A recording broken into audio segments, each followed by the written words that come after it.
instante. Gracias.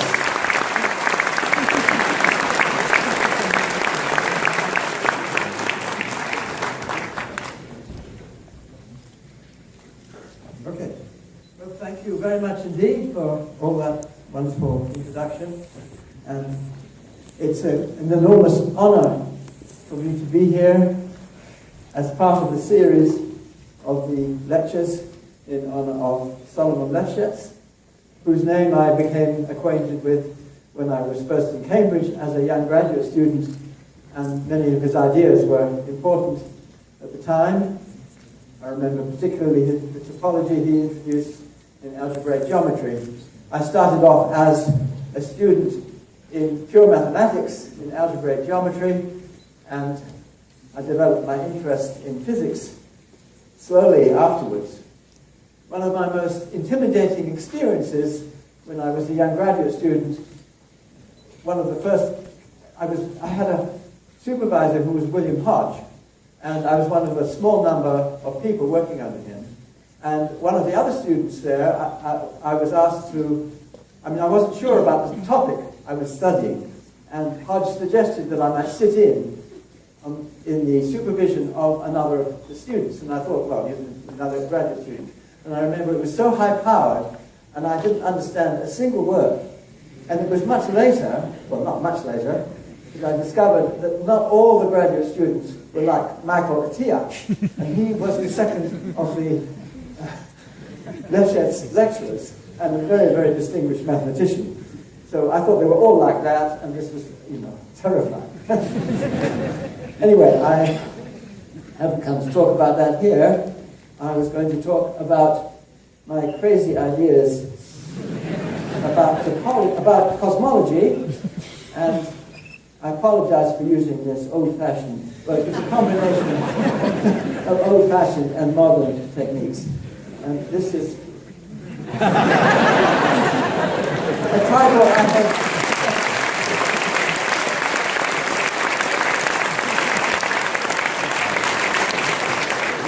A title I've used for a lecture like this on other occasions. So it's Before the Big Bang and Beyond Eternity. And that's more or less what I shall talk about. I'm using two of these gadgets, so I hope that I won't get lost when I'm walking backwards and forwards. Okay. I wanted to, first of all, give you a picture of the universe. So here is the universe. According to the current picture we have, actually, to prevent myself walking too much, let me take this again. This is a space-time picture, and many of my diagrams will be space-time pictures. So here we have time going upwards and space this way. So you have to imagine, as the universe evolves, space, which is you have to say it's three-dimensional, of course. I can't draw all the dimensions, but as time evolves, this will move up, and the section that this makes of this picture will be the universe at any particular time. Now you may worry about why it has all this frilly stuff at the back. This is because we don't really know whether the universe closes up or whether it is open. And there are the three standard pictures one has, very nicely illustrated by Escher, who for some reason, this is the Dutch artist, M.C. Escher, who illustrates many beautiful mathematical ideas in terms of very beautiful pictures. And the three possibilities on the whole, on the large scale, are that it's closed up like a sphere. Of course, it's a three-dimensional sphere, not a surface of two dimensions here, three-dimensional sphere, or a three-dimensional Euclidean space, or a three-dimensional hyperbolic space. I'm going to say something more about this picture later, so let me not say much about it here. But you see the angels and the devils in these pictures. They don't quite know where they are. You see the angels and devils right up here into space. It's just like the ones in the middle. I'll say more about this later on, because it is a good example of the kind of geometry which is known as conformal geometry, which will play a big role in what I have to say. Now let me go back to the picture of the universe as a whole. Here we have the Big Bang, which is meant to be the beginning, time going up. And One thing that the experts will worry that I may not have depicted in this picture, I should perhaps point out where we are. We're about somewhere about there. Maybe that's us there. And one thing that people might worry about is in the very, very early stages of the universe, something called inflation was supposed to have taken place. Now, I have not shown inflation in this picture for two reasons. One is, well, maybe I have shown it in the picture because it would be so small in the picture that you wouldn't see it. It would be hidden in that little spot at the beginning. So we need a magnifying glass to have a picture of what it looks like. And here is what we would see. This, of course, is the handle of the magnifying glass. And here we have the Big Bang, but initially an exponential expansion. Exponential means that at any one time it is similar to what it was like before. So the expansion rate is proportional to the size of the model. And the point I want to show here is that this postulated initial state called inflation is very, very similar to what we see now, but on a completely different scale. So that's the picture people have, is that there is an exponential expansion which we believe to be holding in the very remote future.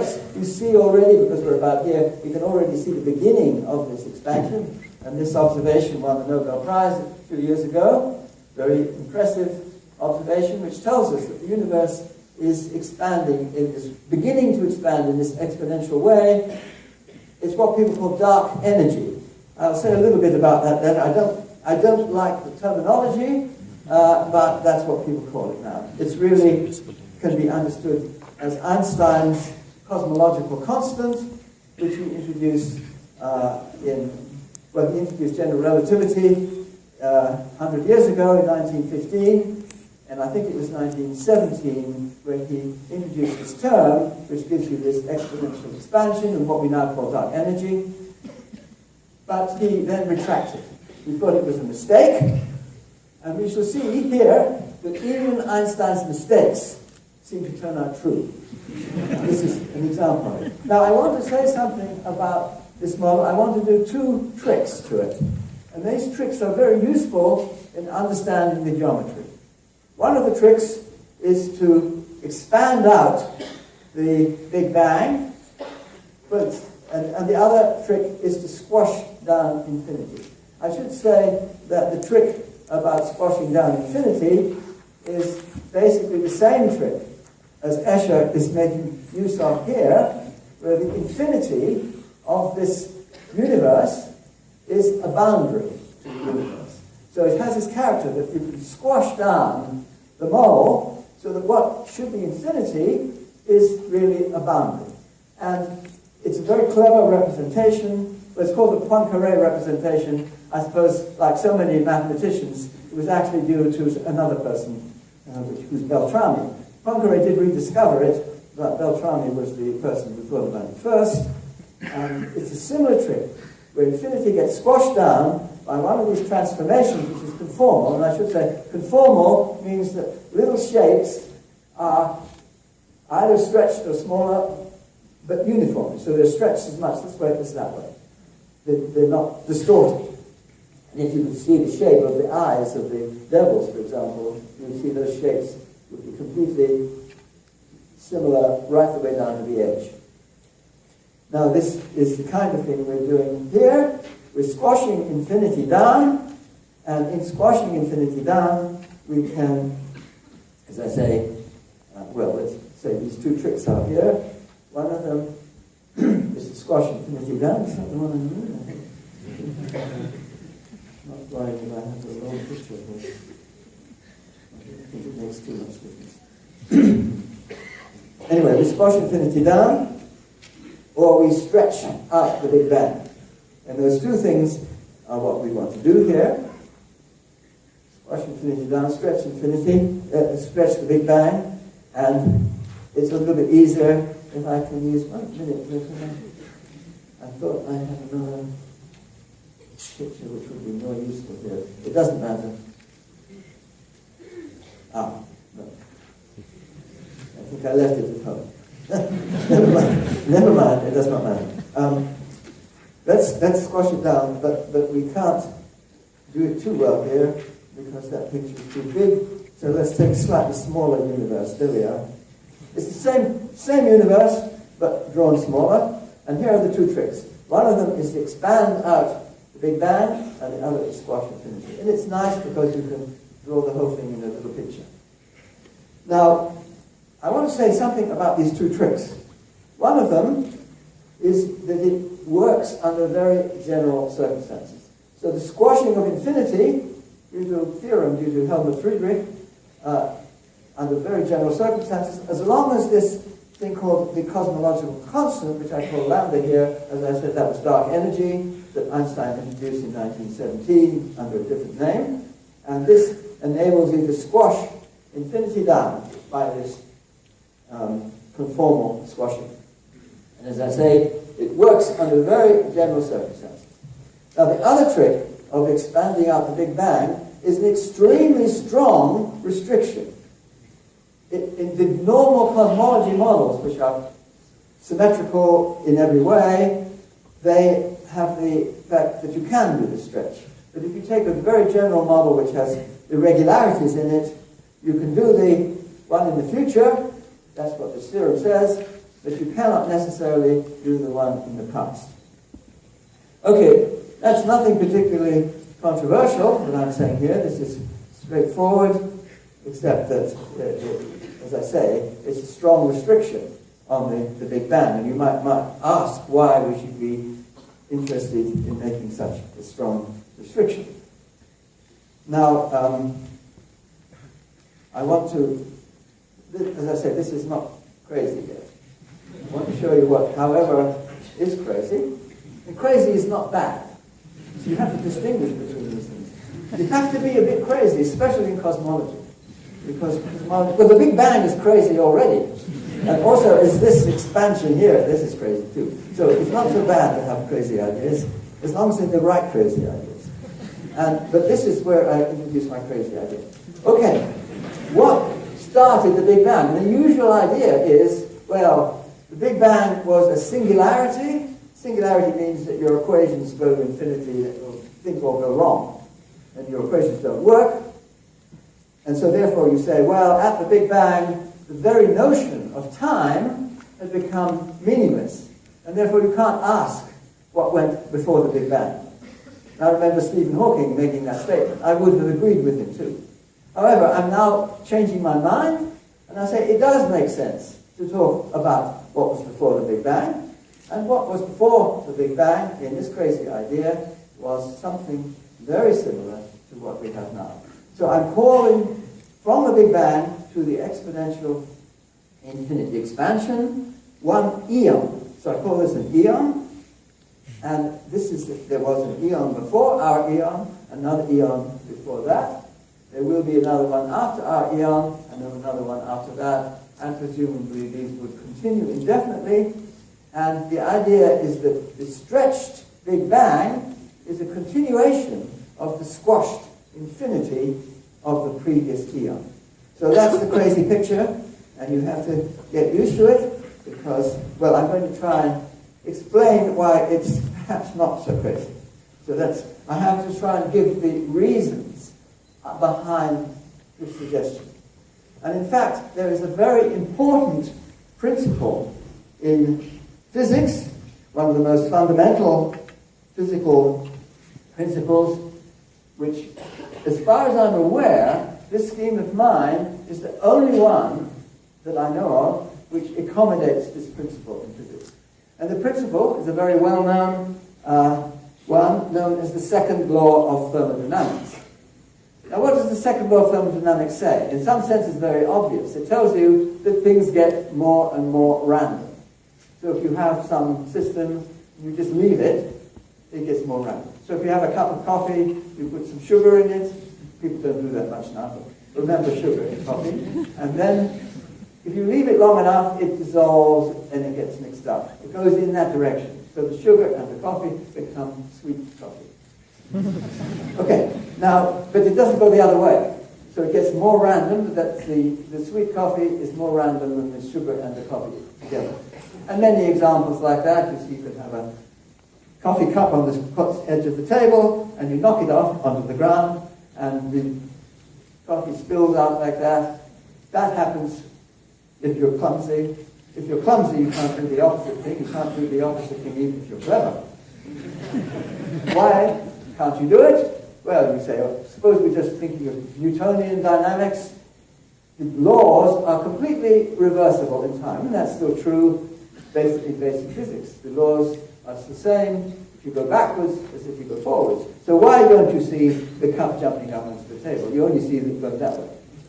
Well, you say there's another principle, the principle of the second law of thermodynamics, which tells you that the randomness, I'm going to use the technical word entropy, the entropy is increasing all the time.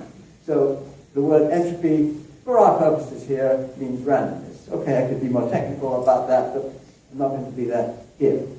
So the entropy increases with time. So what does that tell us?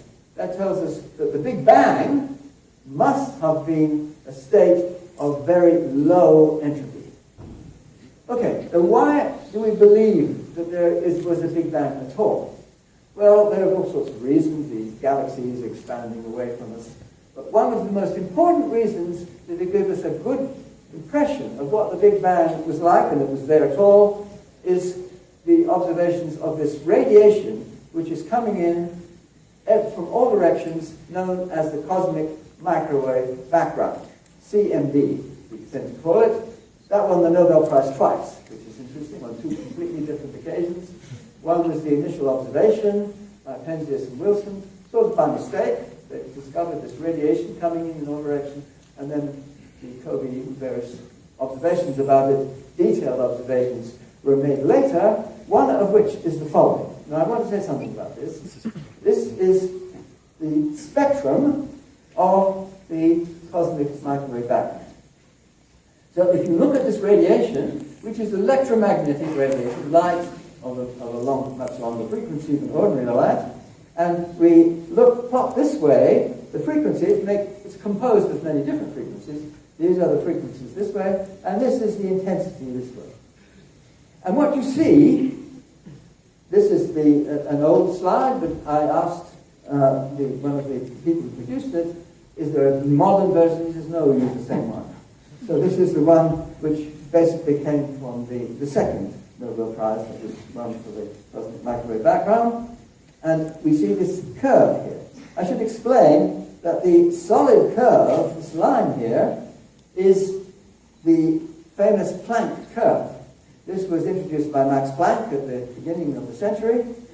When I say the century, you see, when I say the century, of course, I'm talking about the century that I still live in. When people tell me I still in part of living in the last century, and I still live in the century, well, that's the 20th century, just to get them straight. Okay. Anyway, at the beginning of the 20th century, Max Planck, with a very simple but crazy idea, I'm saying crazy ideas are not so bad, crazy idea is that energy could come in these little parcels in proportion to the frequency. We'll come to that again later. But using that idea, he was able to work out this curve, which is what's called the black body curve. I'll say a little bit more about that. But what this seems to fit, these little lines going here, are to say that the the observations, there are certain errors. So these are error bars here. But these bars are exaggerated by a factor of 500. So you have to divide even the longest one here, will look like a little point on the curve. So I'm trying to say that the theoretical curve, Max Planck curve, agrees with the observations to an extraordinary degree. Now, what does this tell us? This is the key point I want to say. What was Max Planck doing here? He was talking about the radiation spectrum in what's called the black body spectrum. What does that mean? That means thermal equilibrium. What does thermal equilibrium mean? It means maximum entropy. Maximum entropy. So what we're seeing, when we look at the very early universe, well, the CMB is one of the very earliest things in the universe. Well, it was a few 100,000 years maybe after the Big Bang, but that's pretty well the Big Bang. And this is telling us what the Big Bang was like. What was the Big Bang like? Thermal equilibrium. Thermal equilibrium, what's that mean? Entropy maximum. That should be a little bit of a puzzle for people. And I've always wondered why cosmologists didn't say, what? Isn't this crazy? It's not just that. This was what they expected. It's a complete expectation. But it's crazy. Why is it crazy? Well, I just said, the second law of thermodynamics tells us the entropy is going up and up and up and up. But if it started at the highest point, how can it be going up and up and up and up? Okay, well, I think people thought, oh, well, the universe is expanding, and so for some reason maybe there was more room for more entropy. That's wrong. That's completely wrong, because the dynamics is reversible, and that's not the answer. I want to give you what is the answer. What the answer is that what we're looking at here is radiation which was in thermal equilibrium with matter, so maximum entropy state, all jumbled up together with whatever matter there was around then. And that was indeed in thermal equilibrium, apart from the expansion. And the expansion is not a factor. You state this right.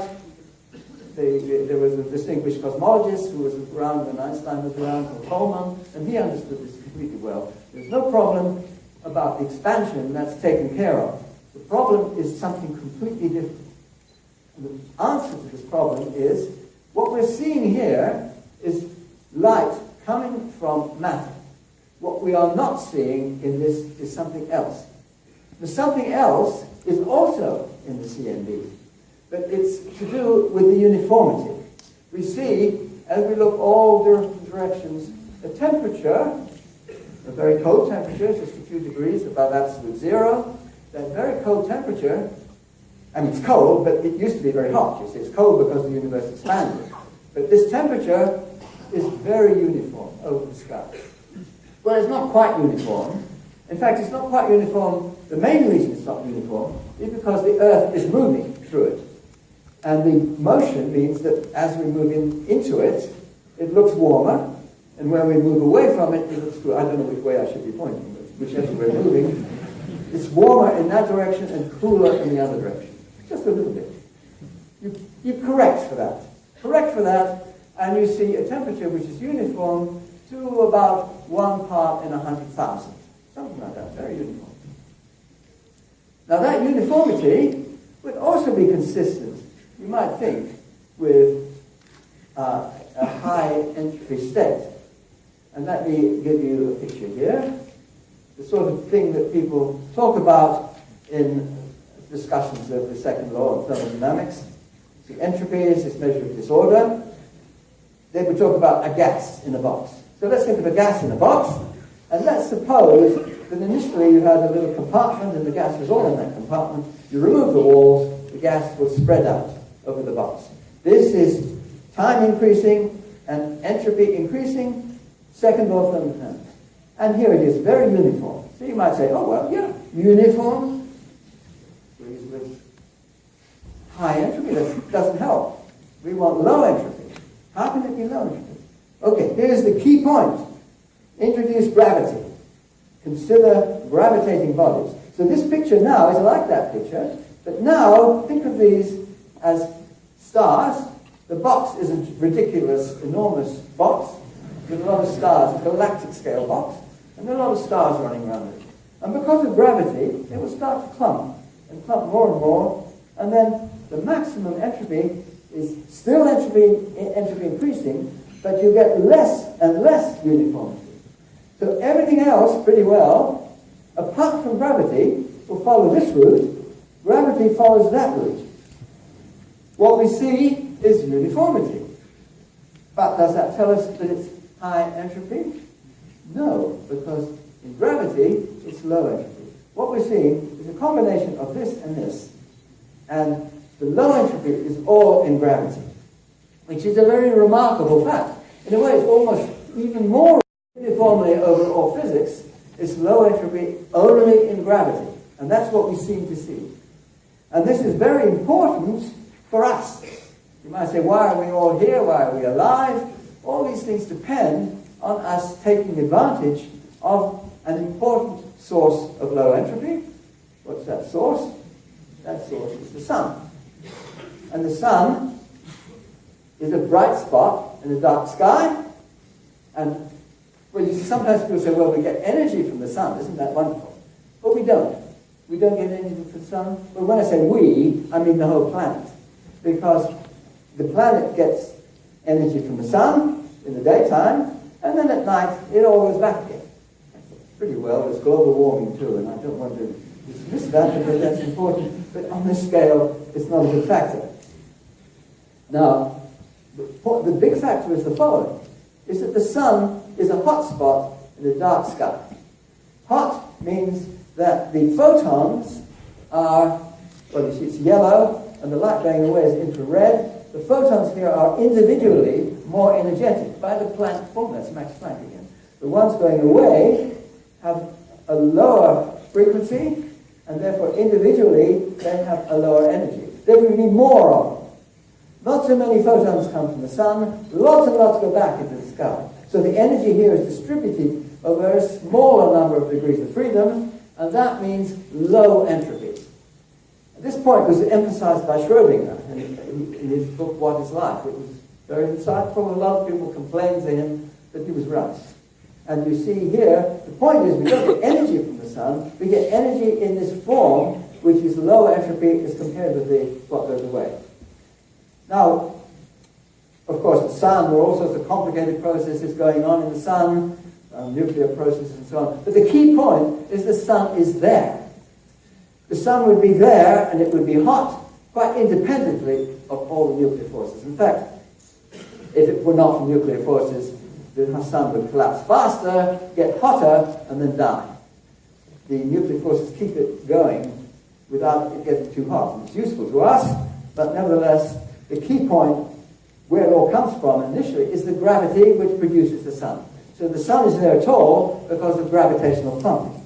So it is the same effect. Well, you see, I'm saying all this energy is conserved, but entropy, you keep it down, plants make use of this temperature vary or the high energy of individual photons. It's all very complicated, but the fact that life is going is because of this imbalance.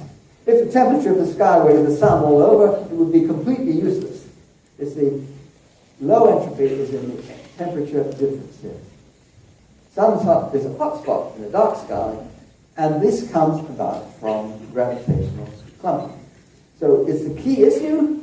That is the place where entropy was low, is why we exist here at all as living beings, because these things, as they clump, get hot as well. Okay, that's a sort of a complicated story in a nutshell, but I think it's an important story, and I want now to say more about this very high entropy state, the black holes, because the black holes will be important in what I have to say here. So I want to give you a picture of a black hole. Well, some of you might have seen what this television thing was around. To me, that didn't look anything like a black hole. What does a black hole look like? It looks like this. Because, as I said, my pictures are space-time pictures. This is the matter in the black hole, in the star, or whatever it was, say a star, was collapsing. It got too big, the nuclear forces couldn't hold it apart after a while, and it started to collapse inwards. And as it collapsed inwards, it distorted these cones. I have to tell you about the cones. This is a key thing in what I want to say. So these are the light cones, or the null cones, and what are they? Well, I don't lose that one. A light cone. Technically, I should call it a null cone, but never mind, we'll put it like this. You have to think of it at any point in the four-dimensional space-time, three-dimensional space, one time, at any point in that space, there will be a little cone sitting there. Geometrically, it sits there. And what that describes is what light would do. It doesn't have to be any light there, but if it were, it would follow the cones. So this tells you the speed of light, if you like. So if you imagine there was a flash of light at that point in space-time, as the time evolves, that flash gets bigger and bigger and bigger, and here's a spatial picture. There's the flash. I have to drop a dimension in representing the picture, never mind. That thing that looks like a little circle is really that sphere surrounding that point. This thing, which looks like a somewhat bigger circle, is that bigger sphere. So as time progresses, it's the flash, there. But space-time terms, it's this cone. We like to have the past cone too, which is what the converging flash coming into that point would be like. So space-time has these things sort of painted on it. That's what you have to think of. The most important part of the geometry of space-time is that each point has one of these little cones. Now, Einstein's special relativity is where these cones are all uniformly arranged throughout the whole space-time. There's a future cone and a past cone. Light ray, a photon, is a line. The history of that photon is a world line which is everywhere tangent to the cones. A massive particle is not allowed to go faster than the local speed of light, so it has to have a world line, that's its history, which lies within the cones. So a massive particle is always within the cones. In general relativity, these will not be uniform, they'll be one way or another, and you will see from the picture over here that the light cones get very distorted in the case of a black hole. And there's this thing called the horizon, where these cones are tangential to this vertical line, which is the sort of what you think of as stationary in the picture. But then they get tilted more and more as you go inwards, and it's bad news if you happen to fall into it. You were directed into this nasty thing in the middle, which is a singularity where the space goes crazy. The space-time goes crazy, the curvature of space-time goes crazy, and everything gets destroyed. I've got a symmetrical picture here. This is due to the original Schwarzschild solution and the picture of a collapse, which was due to Oppenheimer and Schneider. But if it's irregular as well, it doesn't change very much from this picture. The singularity will look very much more complicated, but it's more or less the same picture. If you are looking at the black hole from the outside, your light ray, the photons that get you into your eye, you follow them back. Because the cones are tipping over, you will see this body just before it crosses the horizon. It'll fade away very quickly because the thing gets very redshifted. But that is the picture of a collapse through a black hole. Okay, so we have our black holes now in space-time terms, and I should put them into my picture. You see, see it? Here's the universe before, and I now want to put some black holes in it.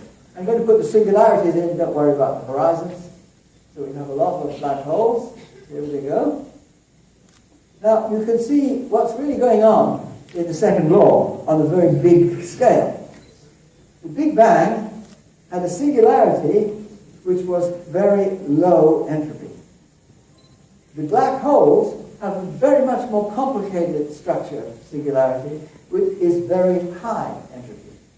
And the sort of progression of entropy, well, if you imagine a theoretical being created in the Big Bang and who falls into a black hole, then the past of this being would be very low entropy singularity here, Big Bang, and a very high entropy singularity here. So the second law is represented, crucially, in this difference between the singularity structure.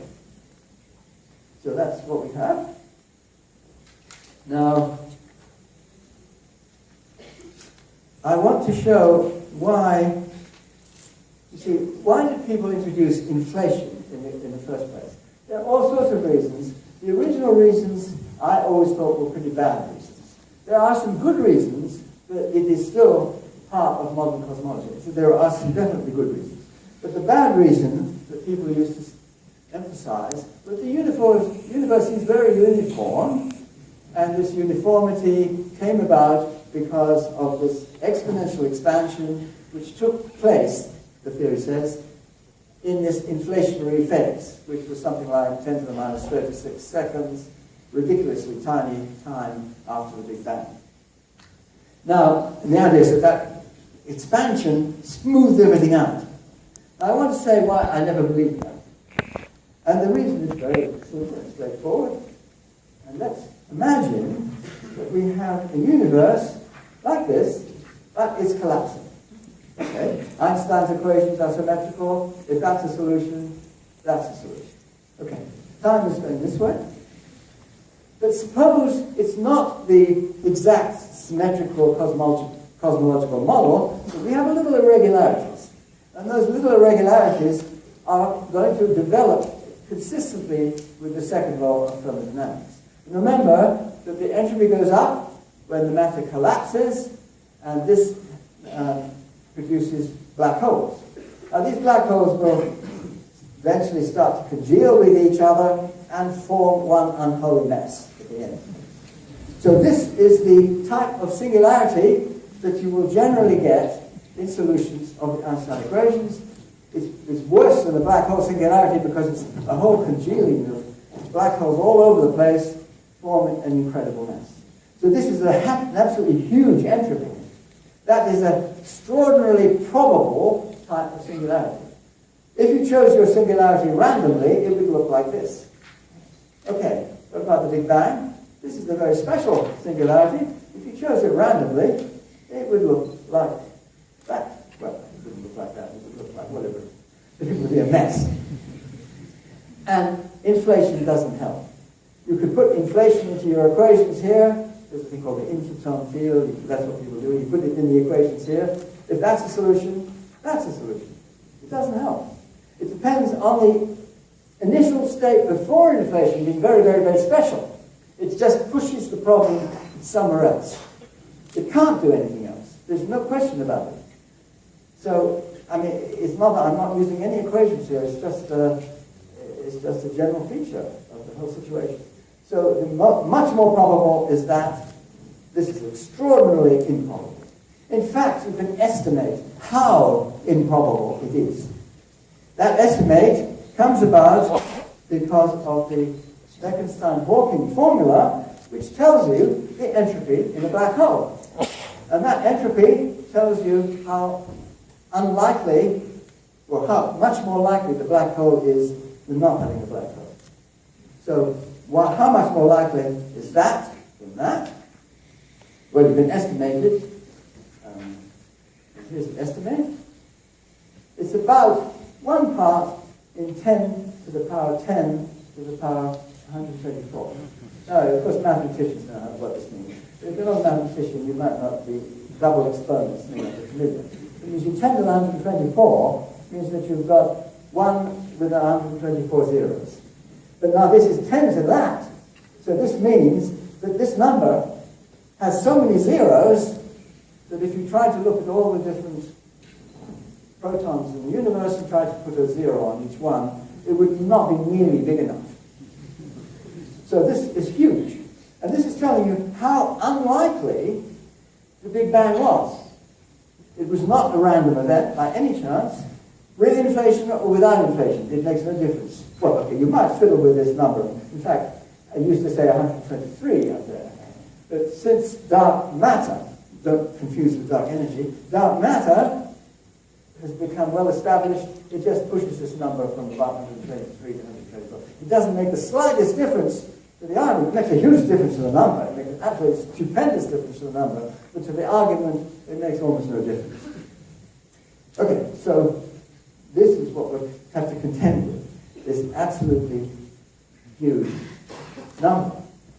Well, before saying what is the explanation of this extraordinary precision, what was the nature of that precision? And the nature of that precision was in the nature of the singularity. Now, I used to phrase this in a way. I said, well, there's a thing I call the Weyl curvature hypothesis, which said that the thing called the Weyl curvature was zero in the Big Bang. It's a hypothesis. One trouble with saying that here is I have to explain what the Weyl curvature is, and the mathematicians would know what that is, but I take it that most of you don't. So let's forget about that. My colleague Paul Tull had a much nicer way of saying it. Well, I'm going to keep it a secret from you at the moment by not supplying that other part for transparency. I'll come back to that. But in order to talk about it, I want to talk about, first, about the remote future. Now what will the future be like? The universe expands and expands and expands and expands, and it gets colder and colder and colder, and it eventually gets so cold that some of the very coldest things in the universe start to get the hottest things in the universe. What am I talking about? I'm talking about black holes.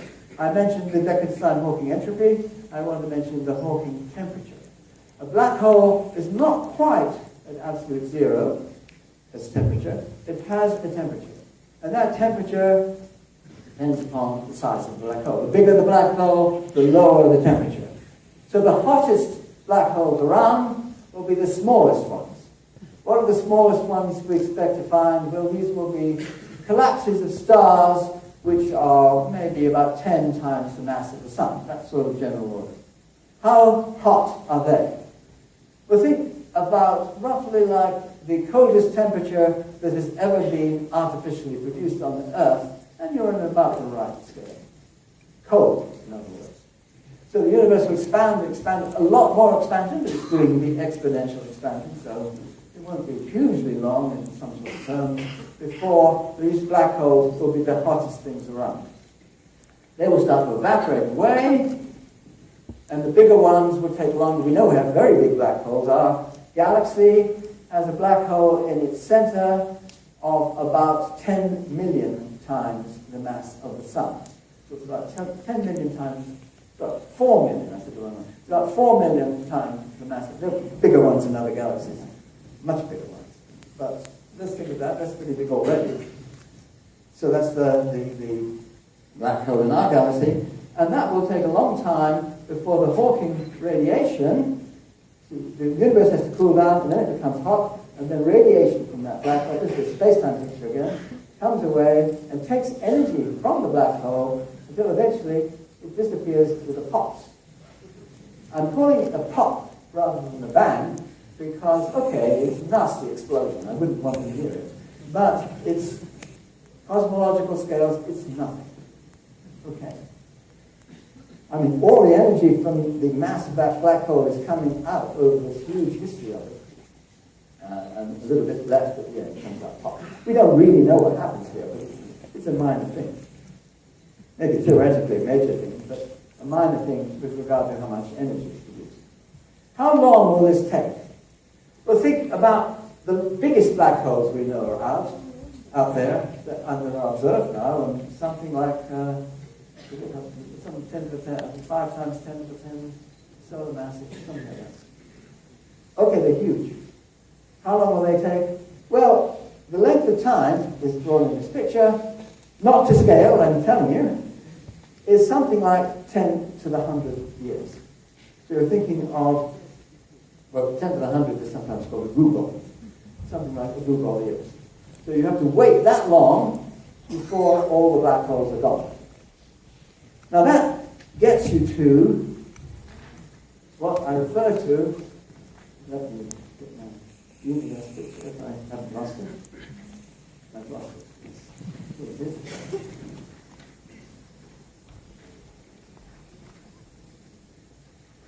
That gets us to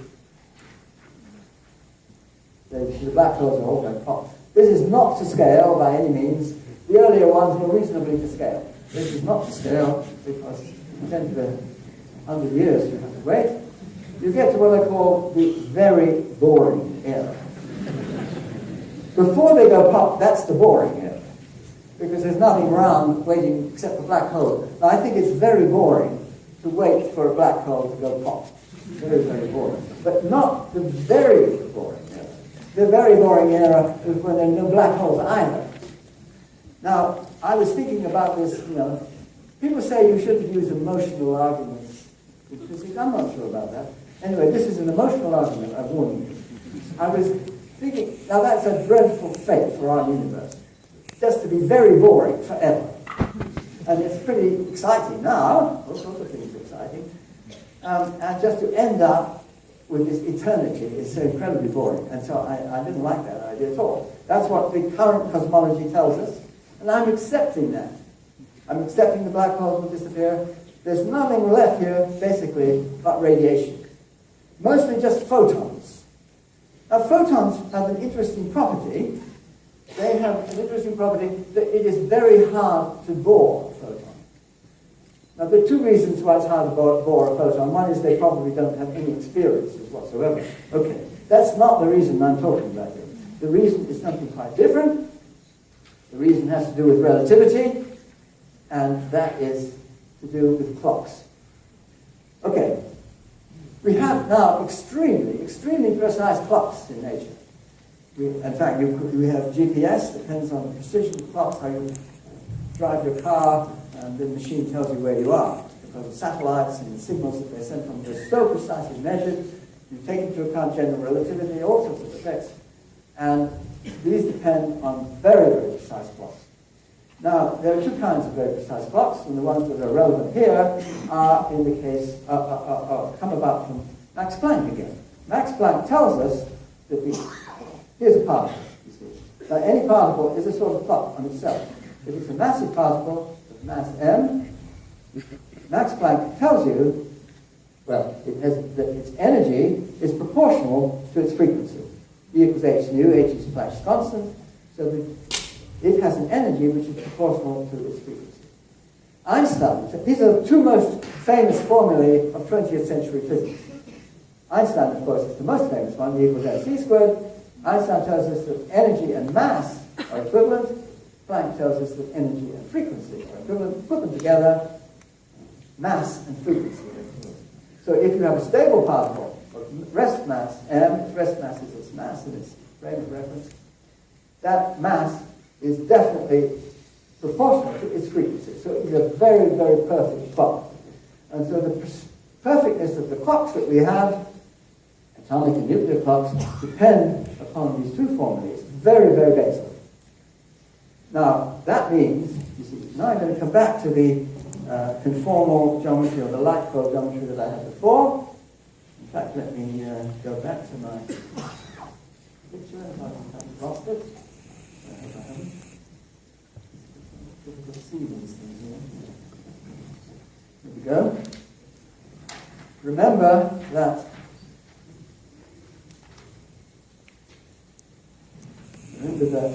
we had light cones everywhere in space-time.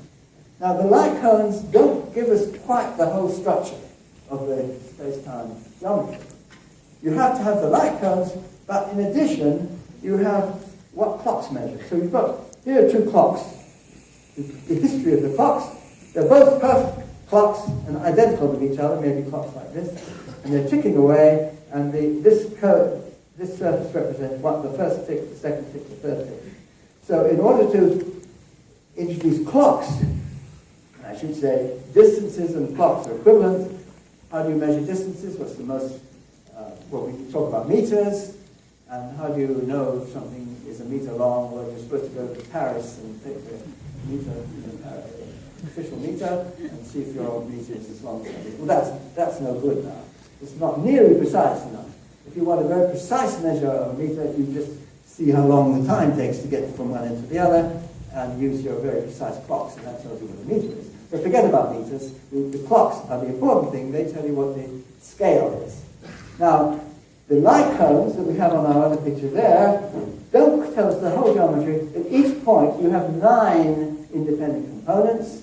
They are the conformal geometry, as I said before. The scale is not defined, but the angles and shapes are defined by this. The one extra number you need to get the full 10 components of what is called the metric of space-time is these little surfaces here. Cones, 9 of them. The extra number is the surfaces. Mass is needed to give you the scaling. If you didn't have mass, you would have this geometry. If you just have photons running around, they know this geometry. Photons are solutions of Maxwell equations. Maxwell equations, that's the equations of electricity and magnetism. They are independent of scale. They're what are called conformally invariant. So all they're interested in is these light cones. They don't care about the extra structure. And that's other massless things is true too. So I want to distinguish between these two pictures here. This is what does it demand? You see, demands that in the very, very remote future, you only have things without mass. And photons will be by far the predominant with matter in the universe. Forget about the rest of it for the moment. If it was just photons, they wouldn't even know whether this thing was squashed or stretched. So as far as photons are concerned, this picture makes perfect sense. This very stretched infinite geometry is just like a Big Bang. And the photons could sail through from one eon to the next without noticing a thing. You need mass to notice anything. Now there are particles with mass which will still be running around in the very remote future, even though they're very, very minority particles. And I have to introduce a hypothesis here. This is not conventional physics, but it's not inconsistent with physics that we know. And that is, in the remote future, there will be a factor that mass decays away. We know that according to the Higgs procedures, we're told, in the very early universe, things are effectively massless, and they're massless because there's so much energy running around that the Higgs mechanism, as it's called, which gives mass to particles, is not activated. It's only activated a little bit after the Big Bang. Before that, there was effectively no mass. I'm saying there's a kind of converse to that, which is in the very, very remote future, again, mass fades out, and you have nothing but things without mass. That's a hypothesis. I'm not saying I have a good theoretical reason for that, but an indirect one which comes from this model. So that the picture that we have is...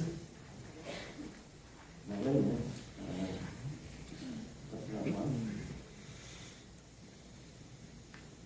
I'm slightly confused by my pictures. I think I... Here we are. Sorry. Remember the Escher picture, which squashed down infinity to a finite boundary. So here we have something of that nature, but for the space-time as a whole, not just for spatial geometry. And this is like the boundary to the Escher picture, which, if I can locate that, is still a little uncertain. It's a bit dark. Never mind, I think you can remember it. Here we are. In the Escher picture, remember you could squash infinity down and it gives you a smooth boundary.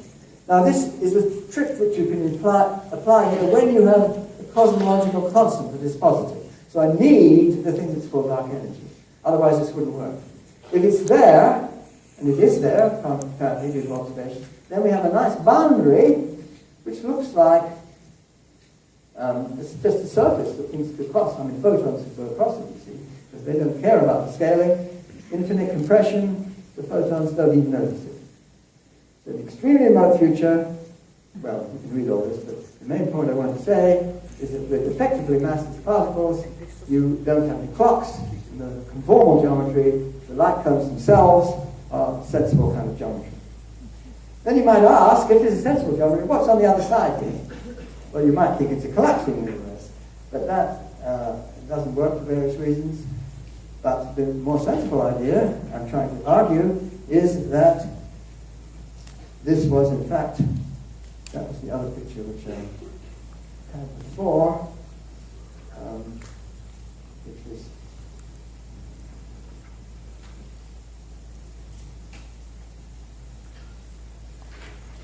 I think I'm confusing myself by using two sets of slides which were different lectures. This was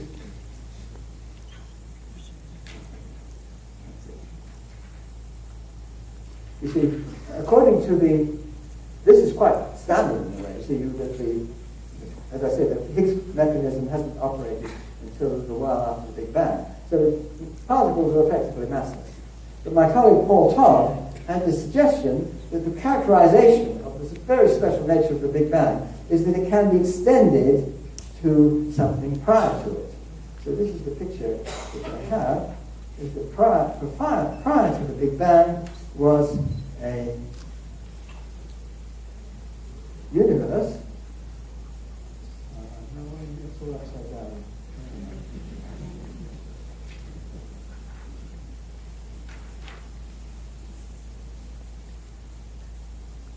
So this was the Big Bang now, and according to Todd, you characterize mathematically the special nature of this Big Bang by saying that theoretically you could extend it before. Now this theoretical extension, I'm saying, is not just a theoretical extension, but is actually true of our universe. And what was before was the remote future of the eon prior to ours.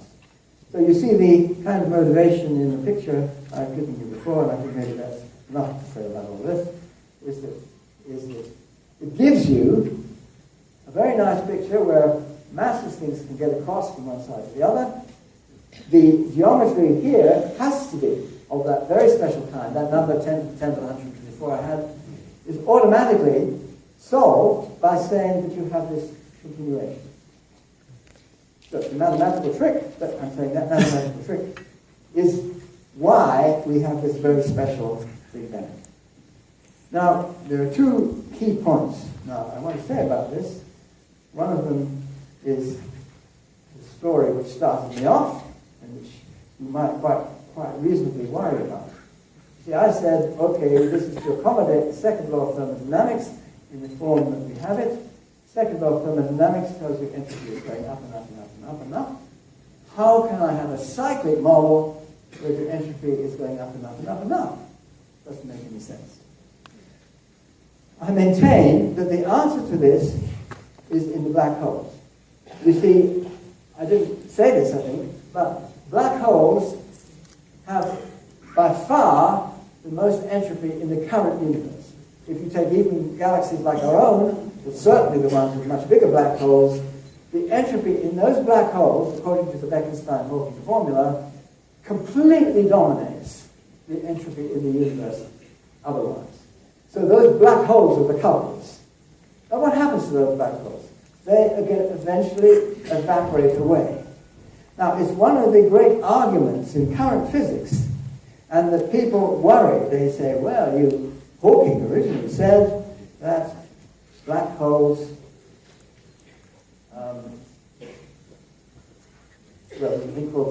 what people refer to now as the black hole information paradox. So Hawking said that the information was lost in black holes. Now, he then, later on, retracted and changed his mind. It has the advantage here that whichever side of this argument you're on, you have Hawking on your side. Now, I'm claiming it was I always have trouble saying the old Hawking. I don't mean the old Hawking, I mean the young Hawking, but the Hawking of a long time ago. So the old Hawking in that sense was right, and the Hawking of now, I'm claiming is mistaken. That's what I'm trying to say. I mean, he was right one of the times anyway. So that's all right. Now, the point is that these black holes do swallow information. Now, one reason why physicists don't like that is that they say, well, there's this principle in quantum mechanics that's called unitarity, and one of the implications of unitarity is that information can't get lost. So how can you have that? Well, I claim that I just think quantum mechanics doesn't hold at those levels. And this is one of the arguments why. That when you have big enough things which involve gravity, this principle of unitarity is not true. And there are other reasons which I won't go into here, but they have to do with measurements and so on. So unitarity, I say, is an approximation that on the scale of black holes, it simply isn't true. And that information is lost, and that is the answer. That the black holes most of the entropy goes into the black holes, they evaporate away, and the degrees of freedom that contributed to the entropy when those black holes are gone is gone.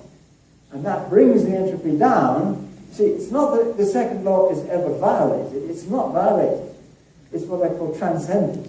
Because the second law depends on what degrees of freedom you think there are in the universe. And if some of them are gone, then you have to think again. You say, well, which definition do I take them into account or don't? You say, well, it's unreasonable now to take them into account. And if I don't take them into account, the effective entropy is down. If I did take them into account, the entropy is going up and up and up. It's not a contradiction with the second law, but you have to bear in mind that the second law is a subtle thing. You want to know how many degrees of freedom you are considering in your definition of entropy. And when you do that, you say, okay, the entropy has effectively come down, but never really violates the second law. And then that's how this can be consistent. Point 1, what about point 2? Point 2 is it true? Or am I just talking a lot of nonsense? Well, I hope it's not nonsense, because theoretically at least it has some sense to it. But is it true of the world? Now, the important point here is, well, was there an eon prior to ours? If there was an eon prior to ours, is it possible that signals can have got through to us from them? Now, I said that photons can get through, but they probably aren't very strong and you can't see much. What else can get through? Well, I had to ask myself, what is the most violent thing I could think of which could perhaps send a signal from them to us? And then, well, let me give you an example in our current eon.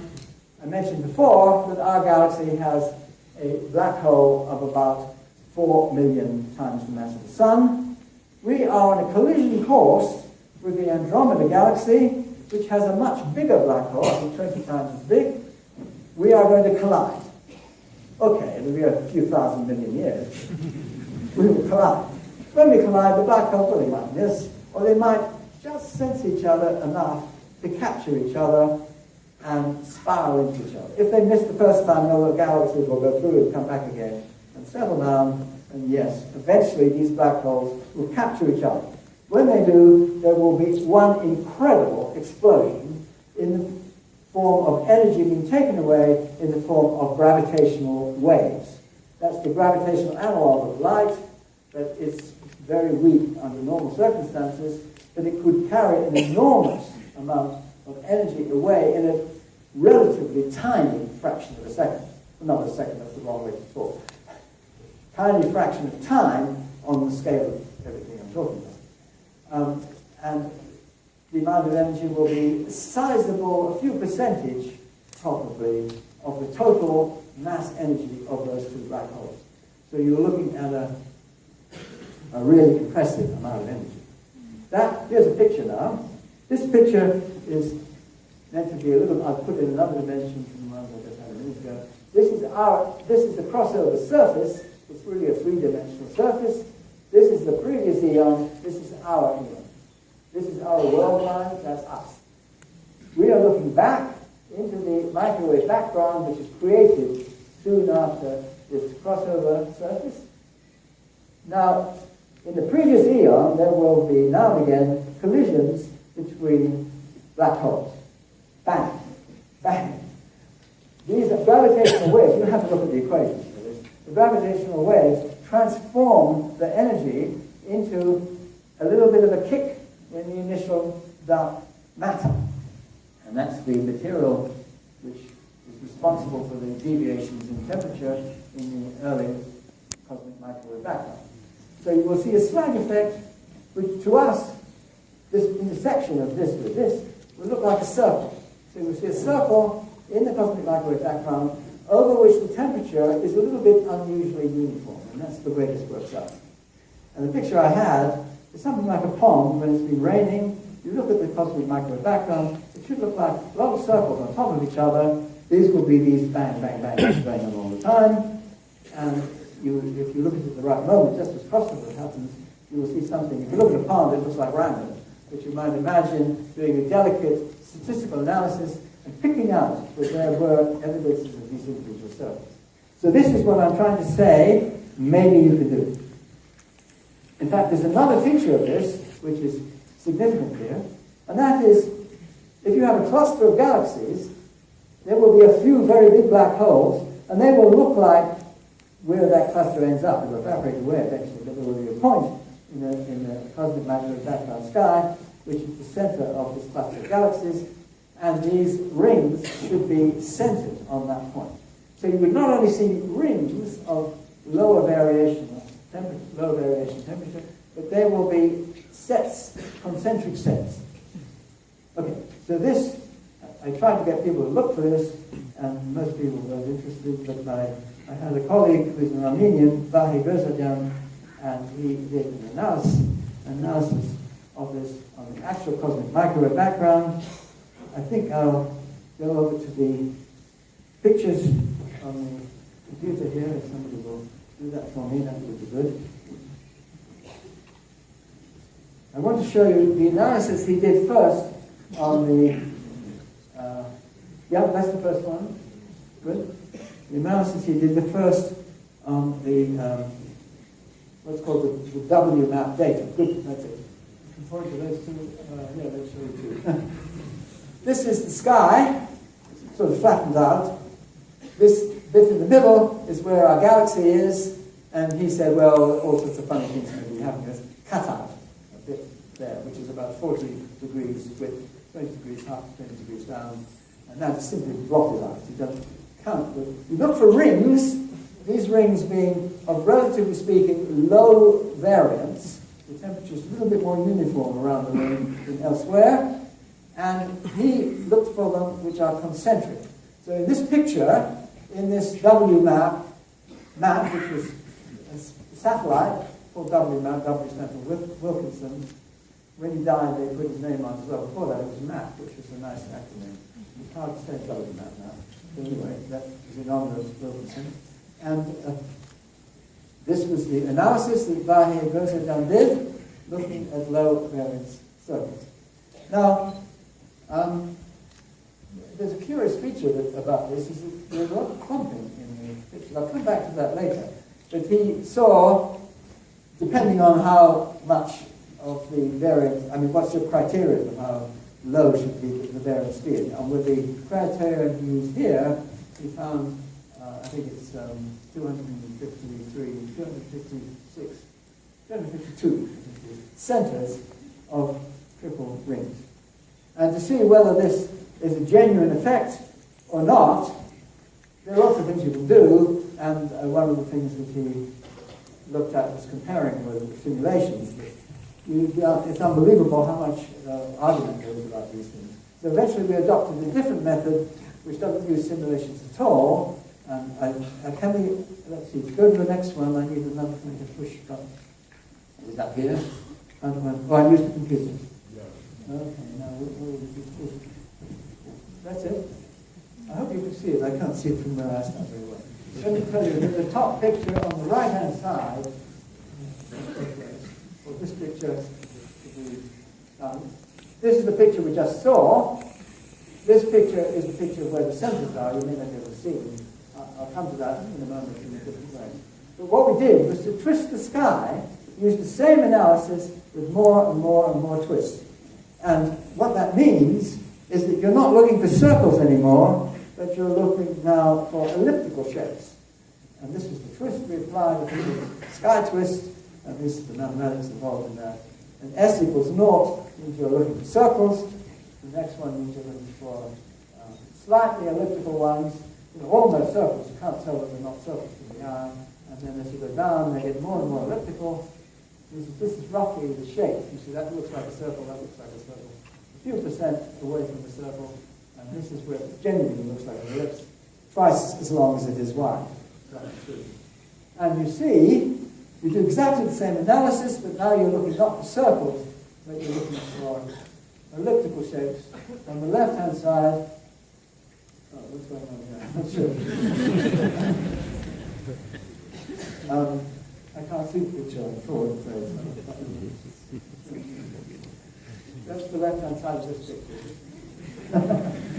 Well, what you see, as you go down, the numbers go rapidly down. So even with a slight twist, which you don't even see much, it still looks like a circle to the eye, just about 1 or 2% difference. And the number drops by a factor of 3. And as you go down, the number drops and drops and drops and drops. So whatever you're looking at is very sensitive to them being circles. If they're even slightly elliptical, you don't see them. And on the right-hand side is twisting the other way. And you can see, again, they drop. Very many more you see when you're actually looking for circles. Okay. Now, that was the old... no, that was for 3. These were looking for circles where they're in concentric sets of at least 3. So the points, I don't know if you can see the points on the left-hand side picture here. the points are now marked out, and you can see where the points are, which are the centers of at least 3 circles. Now, if I go to the next one, which I hope I can do, this is a similar analysis, but now applied to the later Planck data. This is much more sensitive, with a much later satellite, and people often say, oh, well, you may see this effect in the W map. When you get Planck data, it's sure to go away. Well, it's even more obvious. You see these huge regions here. It's the same region we saw before. They're much more evidently there. And again, you do the... I'm sorry. This is not the Planck data. I apologize. This is the 4 circle. I'll come to the Planck ones in a minute. This is still W map, but we're looking for centers of at least 4 circles. And you see it's even more prominent. You see fewer of them. Before, you see about 56, I think. But the dying away is even more prominent than before, and you don't see anything at all. I don't know why you see a few here, but I mean, it's probably because this crowded region, things, you go from one circle and it latches onto another one, or something like that. But you can see that the effect certainly goes away very strongly. And with the 2-to-1 ellipses that we have in this picture here, they've gone. They've gone completely. So it really does depend on these features with circles. And the conventional explanation of the variations of temperature in the sky, but I should explain a little bit about what the conventional explanation is. It depends upon inflation.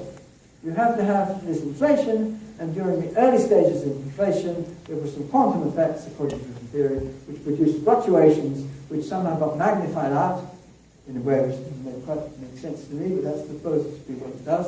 Magnified up to a classical level, and then you see these variations, which should be random. There's no indication of why they should be in circular sets. I should also say that whereas the previous slide, let's go to previous 2, yes, that one, almost exactly the same picture. It was just recently obtained independently by some skeptical people, I should say. They did the same analysis that Joseph had done, and they found almost the same pictures of where the circles are and everything. So there's nothing wrong in the analysis of the circles here. People can argue about what it means. Is it random effects? Is it explainable by other processes? Maybe. But what's not in question is whether this picture is a real representation of something out there. It certainly is, independently confirmed. As I say, by skeptical people who think there must be some other explanation, but nevertheless, the features are there. Now, let me go on, back to where we were. This is the Planck vector. These are now centers of these 3 circles, and we do find these regions rather more prominent than they were before. You see some regions which were not prominent previously. This is a little new one, the one you can see so much in the other data. This one is still there very prominently, and so are the others. So it's a feature which is also there in the newer, more precise, more detailed analysis. Observational data is still there. Now, this is an interesting picture. This is the centers of the... So you can't really see them very much. They're all on top of each other.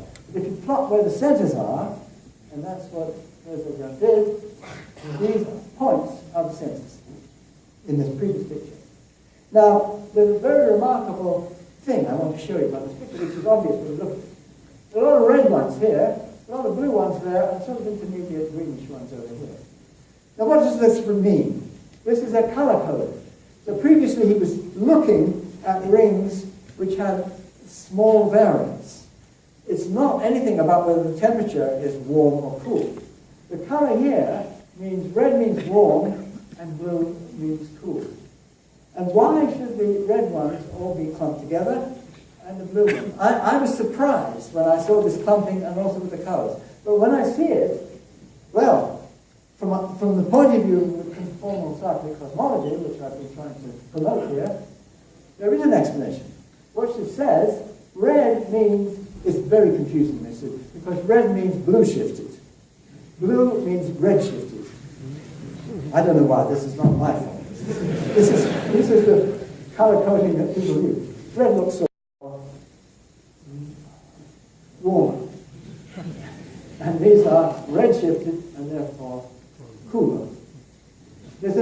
confusion.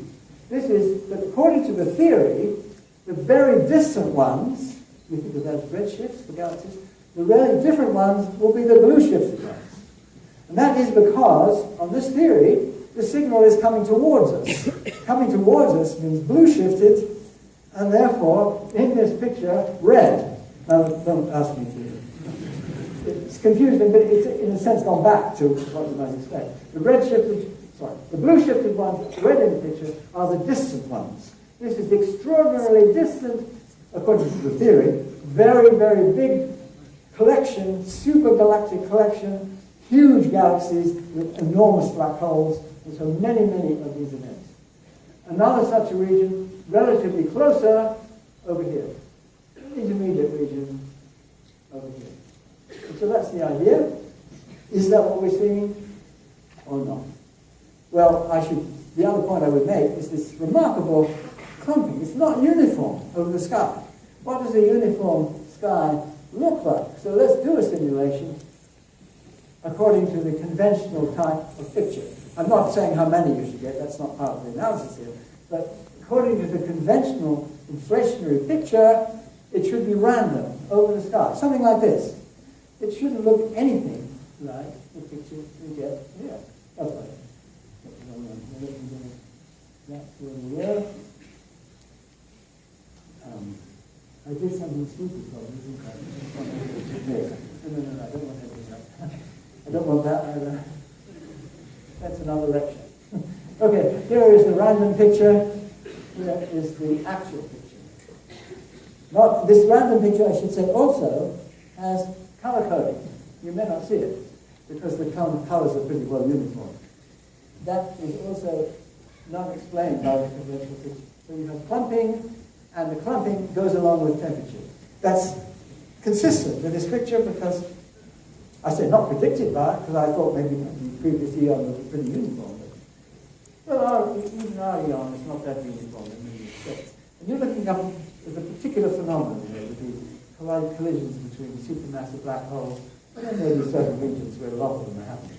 Anyway, let me leave you with that. I should tell you that lots of people don't believe me when I say these pictures, so I should warn you. This is not conventional. But I think I need other people, if they have a different picture, to explain not just the non-uniformity here, but the fact that it's also circles particularly, and also that the color, that is to say the average temperature, seems to be correlated with the regions in which they clump. Thank you very much.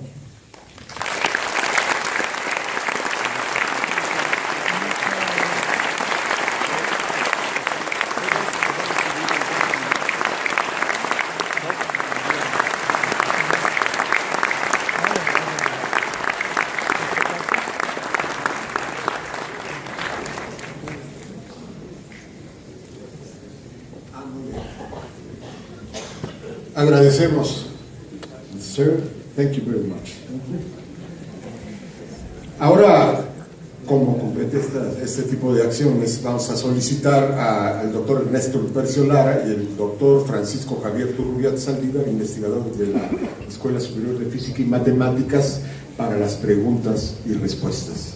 Moderadores.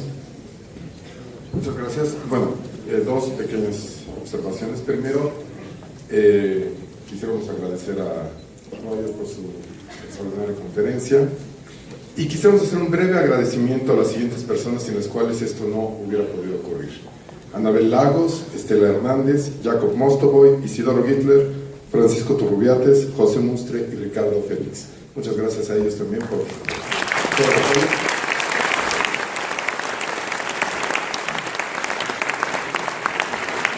Y ahora las preguntas tienen que ser muy breves porque tenemos poco tiempo y mucha gente quiere hacer preguntas, muy al punto, y Paco va a elegir a la persona que hará la pregunta.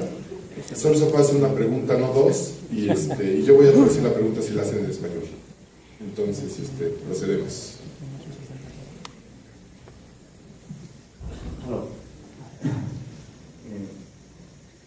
Well, I need to violate the rule, I'm sorry.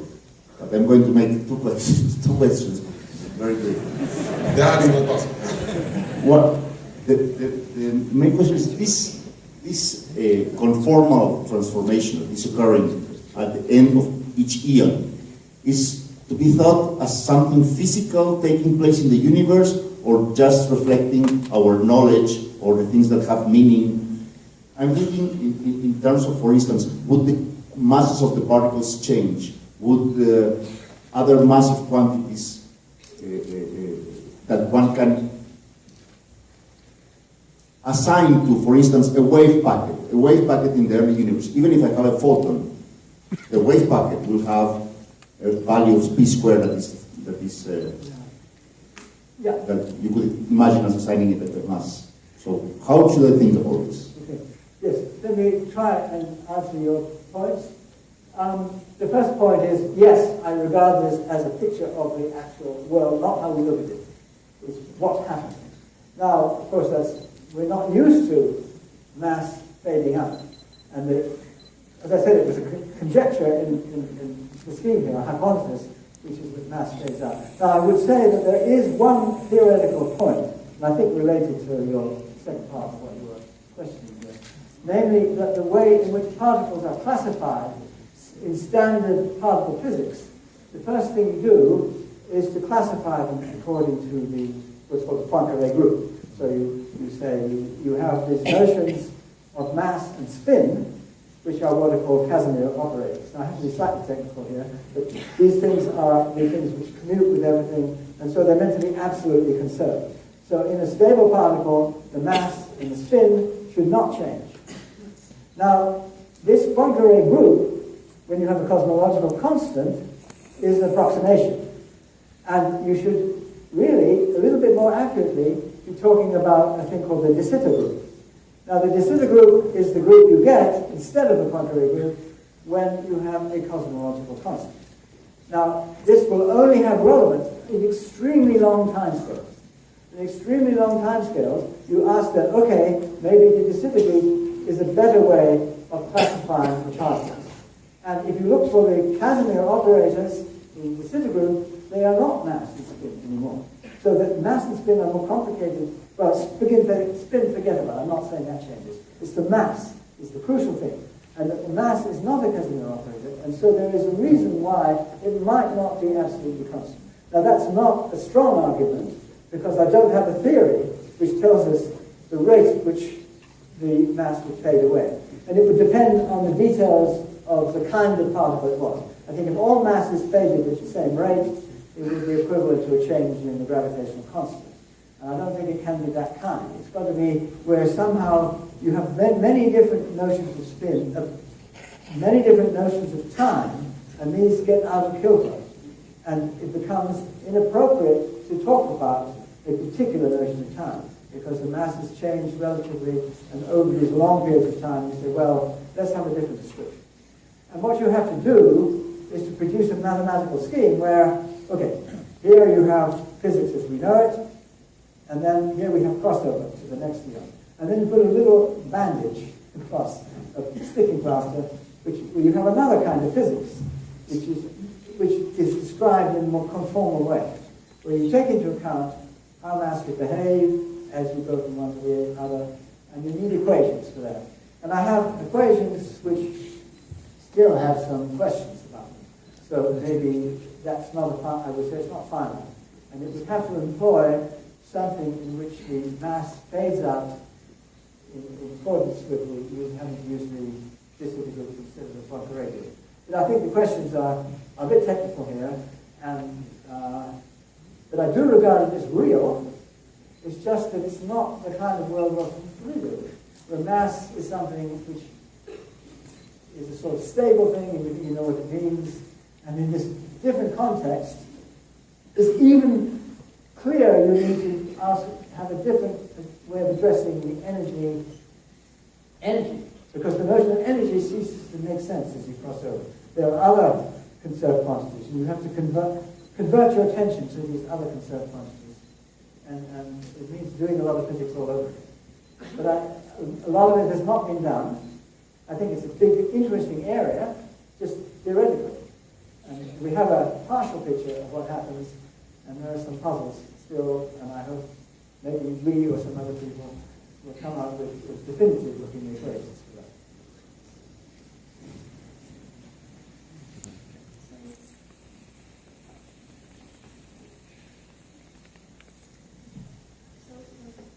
First of all, thank you for the lecture, Dr. Penrose. And I'd like to know, can or should I imagine the black holes as doors from one eon to another? As to say, in your model, can black holes be a way to pass on from one eon to the following? Well, I know that the movie, what's it called, Interstellar, where you have these wormholes, and I know Kip Thorne is very fond of those things. But you see, I have a lot of trouble even in our eon having wormholes, but much more trouble in and it's an interesting suggestion you make. But then you see would need a white hole to come out of on the other side. And these are anti-thermodynamic objects. So the black holes are very consistent with thermodynamics. The entropy goes shooting up when the black hole is formed. But if you have somehow a wormhole appearing in the next eon, nice idea, if that wormhole appeared in the next eon, it would have to be in what we call a white hole. Now, white hole violently violates the hypothesis that I have here of the low entropy in the gravitational field. Okay, I'm not saying it's an impossibility, but I'm saying it doesn't sit nicely with the motivational ideas that I was introducing here. So I would think less likely than the wormholes that you see in Interstellar. Thank you.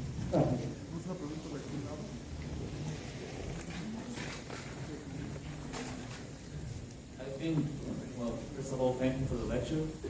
I think my question is kind of related to that. I'm sorry.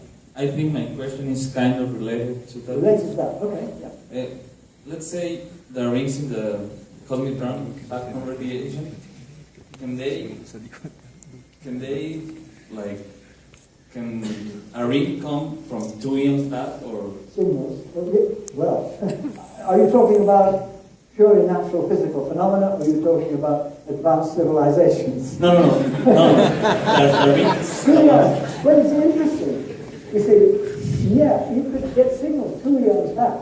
In a certain sense, I claim we are seeing 2 eons back.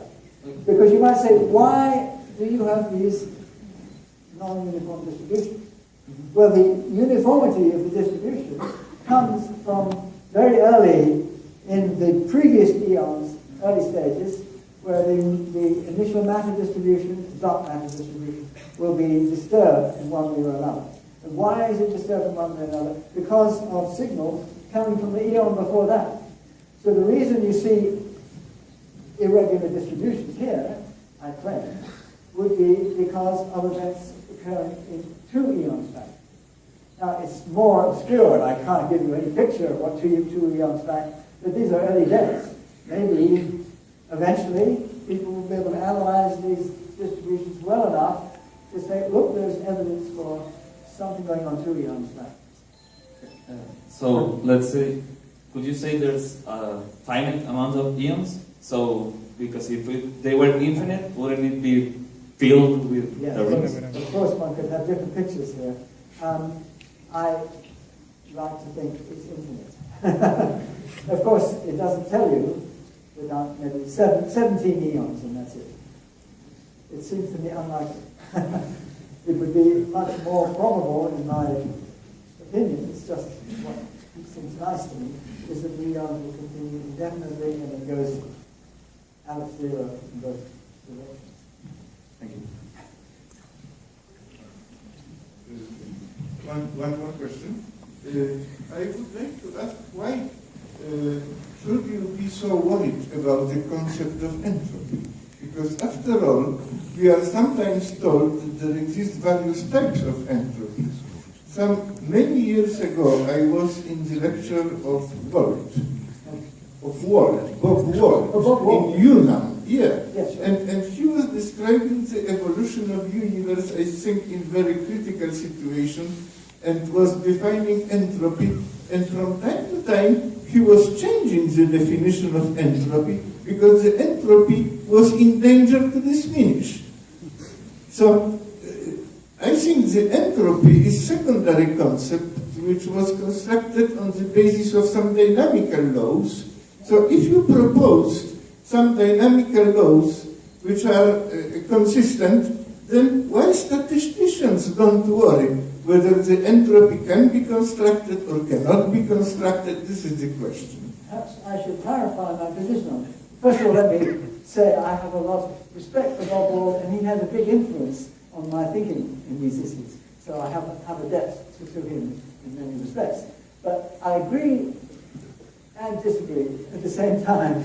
You see, entropy, people often say, when I introduced my notion of the viral curvature hypothesis, they say, oh, well, Penrose is giving a definition of entropy which involves the viral curvature. And they say, this is his formula. No, I never said any formula. I think, in a sense, I'm agreeing with you that entropy is not a very good concept. It's a bit of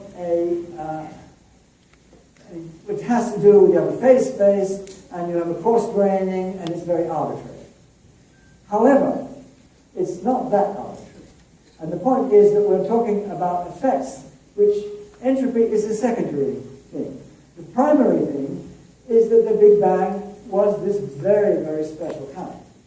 Forget about what the definition of entropy is. I've used that notion here several times, but just to give a general feeling, it's not a very good definition because, as I say, there are examples of many things where the entropy looks as though it's gone the wrong way. There are things called spin echo, all sorts of phenomena where it depends on which definition you're using, you might get a different answer. But this is such a huge effect that quibbles about exactly what your entropy definition is are nothing. The main thing is that you're looking at a specialness in the Big Bang which is overwhelming. And it does give us, forget about any definition of entropy, it gives us a kind of order that we see in the universe which is very time-oriented and which comes from the uniformity in the early universe. But I agree with you in the sense if you want to make entropy too precise a notion, you're going to run into trouble. And you're going to run into ambiguities and you're going to run into things which look as though they violate the second law. But so there's a sort of, I have a little bit of an ambivalent point of view with regard to the question you raised. But I think that the questions are interesting, important, but secondary to what I'm saying here, because the effect is so huge that the quibbles about what entropy might mean are not going to make any difference.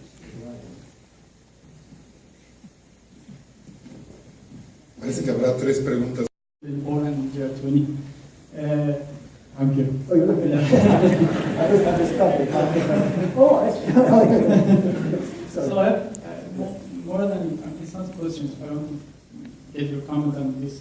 So what I understand is you get two, if I may say, pillars for this theory. One is that in order to be able to expand and contract this at the end of and beginning and end of the island, you need to have conformal geometry. Right. Yeah. So to be able to glue them together, right?